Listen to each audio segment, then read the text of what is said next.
ನಾಳೆ ಮತದಾನ ಮಾಡೋದಕ್ಕೆ ಅಂತ ಜನ ಊರುಗಳತ್ತ ಹೊರಟಿದ್ದಾರೆ. ಮೆಜೆಸ್ಟಿಕ್ ಬಸ್ ಸ್ಟ್ಯಾಂಡ್ನಲ್ಲಿ ಸಿಕ್ಕಾಪಟ್ಟೆ ಜನ. ಹೆಚ್ಚುವರಿ ಬಸ್ಗಳನ್ನು ಇನ್ನೂ ಕೂಡ ಸಾರಿಗೆ ಇಲಾಖೆ ನಿಯೋಜಿಸಿಲ್ಲ. ಅದೇ ರೀತಿಯಲ್ಲಿ ಸ್ಯಾಟಲೈಟ್ ಬಸ್ ಸ್ಟ್ಯಾಂಡಲ್ಲೂ ಕೂಡ ಸಿಕ್ಕಾಪಟ್ಟೆ ಜನ. ಇನ್ನೂ ಕೂಡ ಅಲ್ಲೂ ಕೂಡ ಹೆಚ್ಚುವರಿ ಬಸ್ಗಳ ವ್ಯವಸ್ಥೆ ಆಗಿಲ್ಲ. ಒಟ್ಟಿನಲ್ಲಿ ಜನ ಸಿಕ್ಕಾಪಟ್ಟೆ ಪರದಾಡ್ತಾ ಇದ್ದಾರೆ.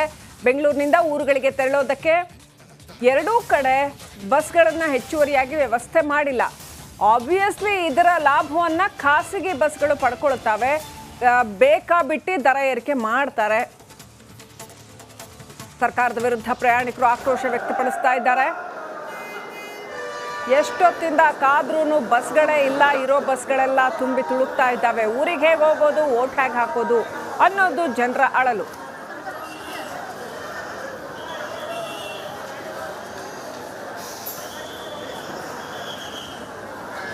ಪರಿಸ್ಥಿತಿ ಏನಿದೆ ತಿಳ್ಕೊಳ್ಳೋಣ. ನಮ್ಮ ಪ್ರತಿನಿಧಿ ವೀರೇಶ್ ಕನೆಕ್ಟ್ ಆಗಿದ್ದಾರೆ ಸ್ಯಾಟಲೈಟ್ ಬಸ್ ಸ್ಟ್ಯಾಂಡ್ನಿಂದ. ವೀರೇಶ್, ಬೆಳಗ್ಗೆ ಮಧ್ಯಾಹ್ನ ಎಲ್ಲ ಅಷ್ಟೇ ರಶ್ ಇತ್ತು ಎಲ್ಲ ಕಡೆ ಬೆಂಗಳೂರಿನಲ್ಲಿ. KSRTC ಬಸ್ ಸ್ಟ್ಯಾಂಡ್ ಇರ್ಬೋದು ಅಥವಾ ಸ್ಯಾಟಲೈಟ್ ಬಸ್ ಸ್ಟ್ಯಾಂಡ್ ಇರ್ಬೋದು, ಬೆಳಗ್ಗೆಯಿಂದ ನಾವು ಕೂಡ ಟಿವಿನಲ್ಲಿ ತೋರಿಸ್ತಾ ಇದ್ವಿ. ಇನ್ನೂ ಕೂಡ ಹೆಚ್ಚುವರಿ ಬಸ್ಗಳನ್ನು ಅರೇಂಜ್ ಮಾಡಿಲ್ವಾ KSRTC?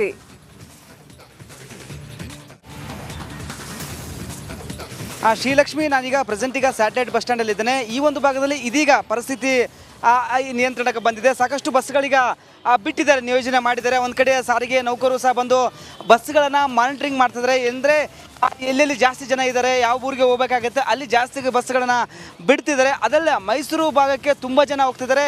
ಹೀಗಾಗಿ ಬೆಂಗಳೂರು ಮೈಸೂರು ಬಸ್ಗಳನ್ನು ಜಾಸ್ತಿ ಸಂಖ್ಯೆಯಲ್ಲಿ ಬಿಡ್ತಿದ್ದಾರೆ. ಮತ್ತೊಂದು ಕಡೆ ಕೊಳ್ಳೇಗಾಲಕ್ಕೆ ಜಾಸ್ತಿ ಜನ ಹೋಗ್ತಿದ್ದಾರೆ. ಹೀಗಾಗಿ BMTC ಹೆಚ್ಚುವರಿ BMTCಗಳನ್ನು ಬಿಟ್ಟಿದ್ದಾರೆ. 100ಕ್ಕೂ ಹೆಚ್ಚು ಬಸ್ಗಳನ್ನು BMTC ಬಸ್ಗಳನ್ನು ಬಿಟ್ಟಿದ್ದಾರೆ. ಸುಮಾರು ಇನ್ನೂ ಜನ ಹಾಗೇ ಇದ್ದಾರೆ.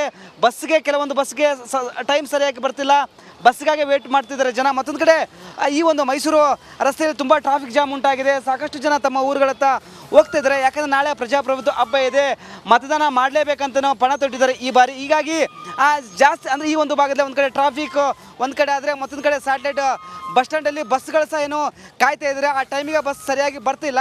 ಇದೀಗ BMTC ಬಸ್ಗಳನ್ನು ಜಾಸ್ತಿ ಸಂಖ್ಯೆಯಲ್ಲಿ ಬಿಟ್ಟಿದ್ದಾರೆ. ಆ ಮೂಲಕ ಇಲ್ಲೇ ಒಂದು ಕಡೆ ಪ್ರಯಾಣಿಕರಿಗೆ ತೊಂದರೆ ಆಗದಂತೆ ಸಾರಿಗೆ ಇಲಾಖೆ ಮುಂಜಾಗ್ರತಾ ಕ್ರಮ ಕೈಗೊಂಡಿದೆ. Srilakshmi, thank you Veeresh ಡೀಟೇಲ್ಸ್ಗಾಗಿ.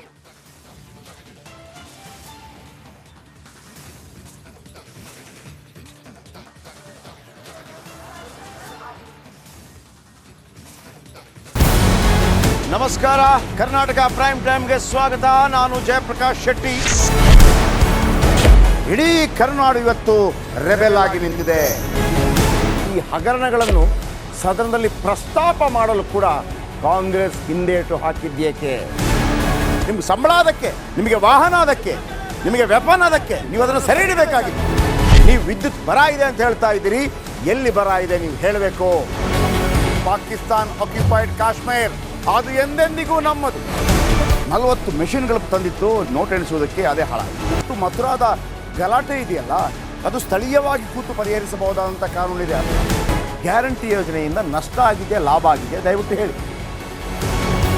Dawood Ibrahim most wanted criminal ಯಾವಾಗಾದ ಅಂದರೆ ಇಲ್ಲಿ ತನಕ ಭಾರತ ದೇಶದಲ್ಲಿ ಓರ್ವ ದಲಿತ ಪ್ರಧಾನಿಯಾದಂಥ ಇತಿಹಾಸವೇ ಇಲ್ಲ. ರಿಪಬ್ಲಿಕ್ ವರ್ಲ್ಡ್ ಆಪ್ ಇದು ಕೇವಲ ಅಪ್ಲಿಕೇಶನ್ ಅಲ್ಲ, ಸಮಗ್ರ ಸುದ್ದಿಗಳ ಸಂಪರ್ಕ ಮಾರ್ಗಕ್ಕೆ ಕ್ರಾಂತಿಕಾರಿ ಬದಲಾವಣೆ. ರಿಪಬ್ಲಿಕ್ ವರ್ಲ್ಡ್ ಆಪ್ ಕೇವಲ ಸುದ್ದಿ ಅಪ್ಲಿಕೇಶನ್ ಅನ್ನ ಪರಿಚಯ ಮಾಡ್ತಾ ಇಲ್ಲ, ಬದಲಾಗಿ ಡಿಜಿಟಲ್ ಸುದ್ದಿ ಬಳಕೆಯ ಹೊಸ ಯುಗಕ್ಕೆ ನಾಂದಿ ಹಾಡ್ತಾ ಇದೆ. ಇದೊಂದು ಬ್ರೇಕಿಂಗ್ ನ್ಯೂಸ್, ಪ್ರಭಾವಶಾಲಿ ಕಾರ್ಯಕ್ರಮಗಳಿಗೆ ಗಟ್ಟಿಯಾದ ವೇದಿಕೆ.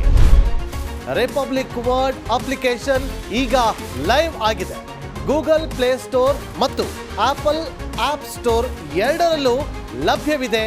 ಈಗಲೇ ಡೌನ್ಲೋಡ್ ಮಾಡಿ.